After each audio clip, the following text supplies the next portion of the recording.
This is a practice exercise. The sole purpose of this production is the demonstration of individual counseling techniques by a pre-service school counselor enrolled in the online Masters of Education in School Counseling program at Salem College in Winston-Salem, North Carolina. The first session involves Marcus, who is a young boy whose family sadly has endured a house fire. Marcus is not able to focus in school and has come in with the attitude that he feels hopeless and feels that his situation would be better if he were not here. So this falls under the umbrella of crisis counseling. Good morning, Marcus. Hey, how you doing? I'm fine. How are you? I'm all right. Well, that's good. I've heard that your family recently went through a crisis situation that involved a house fire.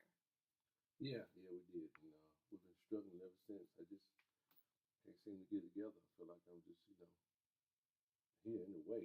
Yeah, we had a bad fire, but I just trying to bounce back. Okay, well, that's good. You seem to have a resilient spirit. You want to bounce back. You said that you feel that you're in the way. Yeah, I really do. I just honestly feel like I'm just, I don't know, in the way. I feel like this fire wouldn't have got started if I wasn't around. I don't know what to do. I just got so much going on through my head. I don't know what to do. I just got so many thoughts going on. Are you, did you have something to do with the fire directly? Did you contribute to the starting of the fire? No. I just, feel like it never Okay, would have happened. hit that. And, you know, it never would have happened if I wouldn't have been here. Why do you feel that the fire wouldn't have happened if you hadn't been here? I just feel like I'm in the way. I don't know what else to do. I just feel like I want to die. Go somewhere and just fall over, just get out the way, die. I just can't see myself being here no more. I just feel like it's all my fault. Wow, these are some very intense feelings. I want you to know that these are some permanent feelings. And I really don't think that you mean that you want to die and that you don't want to be here. I think you're just a little stressed and overwhelmed. Yeah, so, but I just, the way I feel, I don't know. I just feel like crawling up, going somewhere and just crawling up somewhere and just not coming back and just saying, You know, forget it, the you know. pressure is getting to you. Yeah, and I just sort of want to get out of everybody's way. Well, you keep saying that you want to get out of everyone's way. Have you thought about how your parents may feel if you weren't around anymore? Yeah, probably a little hurt. They probably Mm-hmm. would be a little upset. My mom keeps telling me don't worry about it, but I don't know what else to do.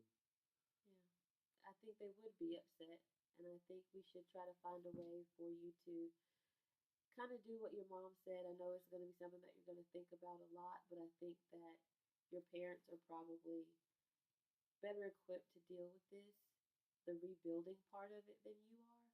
And I think right now we just need to figure out a way to make you feel better because this is not your fault. You had nothing to do with it.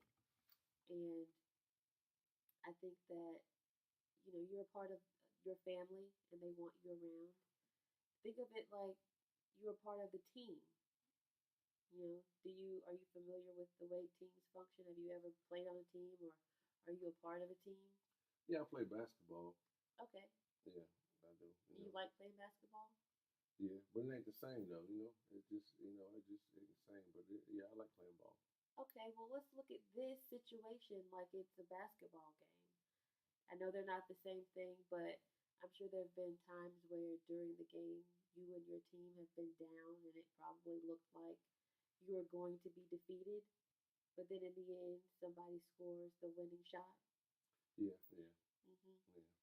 So maybe we should look at it like that. This is just, you know, one bad play in the game. This is not the end of the game. This isn't the end of the season, Yeah, and you still have plenty of time to bounce back, as you said earlier, and get, where you need to be. yeah. You're right. maybe I do like you said, just take it day by day and relax and just hope and wish for the best. That's all I can do. Okay, what would the best be? If anything could happen, if you could have anything happen right now, what would the best be? I don't know, just stand strong and make my parents proud of me. Okay, what would make them proud?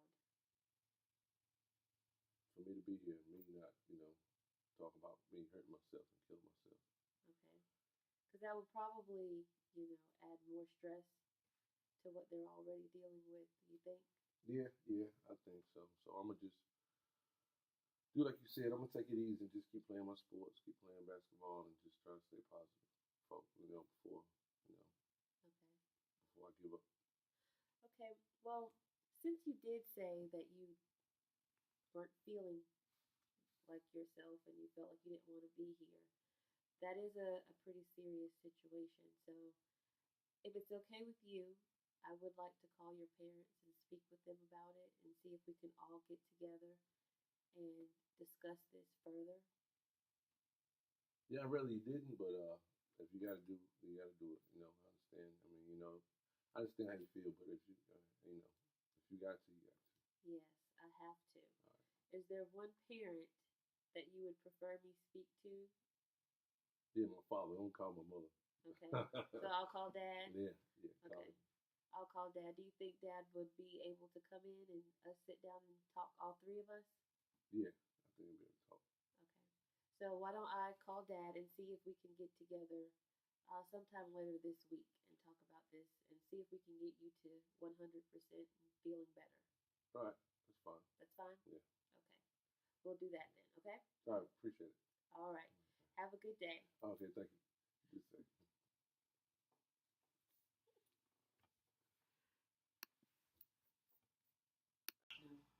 The following session is a follow up to the previous session.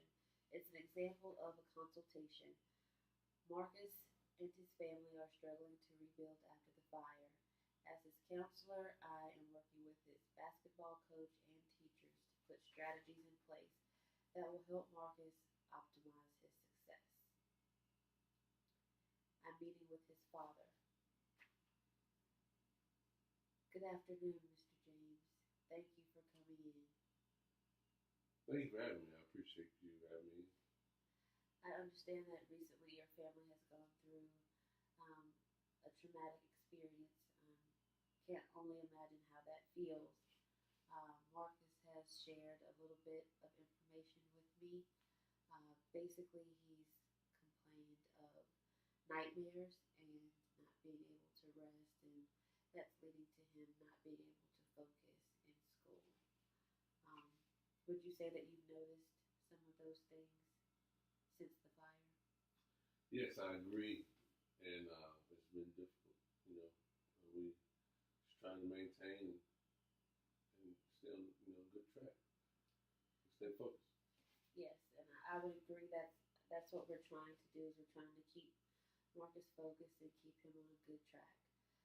To do that, I have met with his teacher and I've met with his basketball coach, and we've all been working together to kind of put some things in place that we feel like will help Marcus overcome this obstacle. One of the things that we discussed was the fact that basketball is one of his favorite pastimes. It's basically a major concern for him. The students on the basketball team are required to maintain a certain grade point average, and that is something that he's worried about since some of his textbooks and things were destroyed.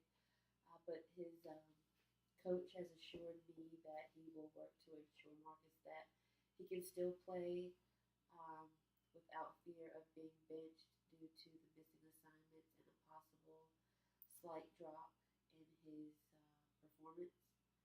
Um, so that's something that we can celebrate. That's something that we can explain to Marcus, and hopefully it'll go over well with him. All right. Also, I met with his teacher. She has agreed to stay after school a couple of days a week to catch Marcus up and to go over some of the things that he missed last week after the incident. With him staying after school, school, would that be okay? Does that fit in your schedule? Yeah, that'd be fine. But it might be a little difficult getting them back and forth. But what suggestions do you have? Well, if transportation is an issue, we do have an activity bus that runs later than the regular buses, and so All right. um, he's more than welcome to ride that. We would just need to check the address for where you all are staying right now and make sure that he gets on the right bus. All right, well, that's fine. That sounds like a plan. I'm staying with some neighbors right now, but whatever you can suggest, anything else, that I'm willing to you know, agree with. Are you said you're staying with neighbors? Are these neighbors that are in the same neighborhood, or Yeah, it's a couple blocks down from where the house fire was at. when Marcus is going back and forth, does he go past the old house and what maybe left? Yeah, he does. My son do the nightmares. Yeah, that's probably a good assumption. Um, is there anywhere else besides with the neighbors that you all could stay? No, not offhand. I Okay. mean, that's the only place we got. Okay. I know of some places. My concern would be, if Marcus is having these nightmares and he's having to relive the incident, staying in the neighborhood, and when he's outside playing stuff, seeing the old house, it might be a trigger for him. Mm-hmm. Um, I do have a contact that works with the American Red Cross, Right.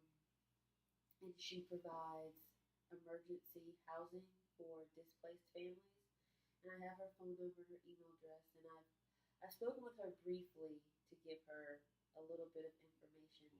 Um, is that something that you would be interested in following up with? And let's see maybe if she has something that would be available soon. Yeah, that might work. If you can, just get the information and contact me, or let him know. We just try to figure something out. Okay. But that sound like it might be a plan. Okay. Well, that's Might good. work. That's certainly a beginning. Like I said earlier, I've worked with his coach and his teacher, and we're really concerned, but we're really also committed to helping you guys the best way that we can and making sure that Marcus is okay and that he doesn't feel left out or left behind. So I will certainly get that information to you, and we can all get together again in a couple of days, All right. a week Okay. or so, All right. and follow up and see how things are working out. All right. So that plan. Just let me know.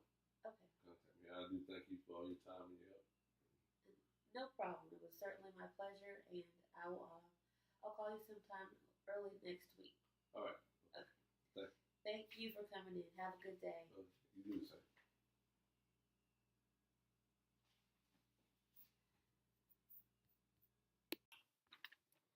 The following session is an example of mandated or involuntary counseling. The client here has been ordered by the court to attend as part of family therapy. This is a follow up to a previous session that did not go very well. The student, um, his father has remarried and he does not like his stepmother, so he burned all of her clothes and threatened to burn her and burn the house down. Good morning, Marcus. I appreciate you coming in today. I know the weather wasn't the greatest and it's kind of raining like I don't know what outside, but you managed to get here today.